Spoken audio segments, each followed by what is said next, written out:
area that formerly belonged to Finland, but then during the Winter War, that became on the other, or it's on the other side of the current border.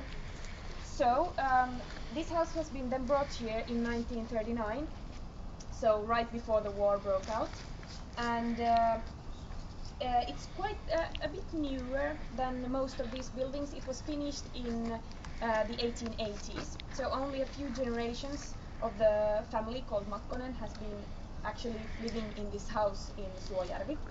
And well, maybe something that strikes you as special about this house is the size of it.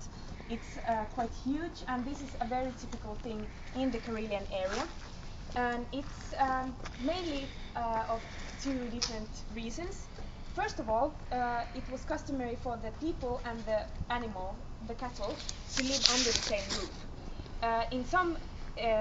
In some houses, they would have the lower floor, sort of the animals area, so that there would be the cattle shed and all kinds of rooms associated with that. And then on the upper floor would then be the people's actually living areas.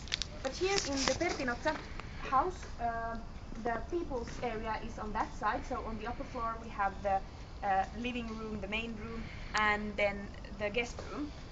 And on the lower floor we have just storage areas that also, this lower room here in front was actually made into a living room for one of the sons of the house and his family, but now it's again a store area. And then on this side we have, this is the cattle shed right here, and then on that we have a shed. So then the animals area, and of course it was practical to serve the animals, not having to walk away in the middle of the winter or when it was dark or so on.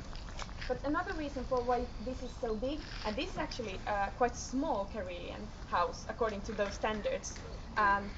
It was very common to, because in eastern Finland it was common for the sons to actually stay and live in the same house as their parents with their new families.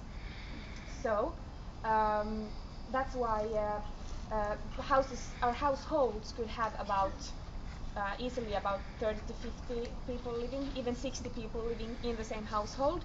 So this has only had about a bit over 10 people.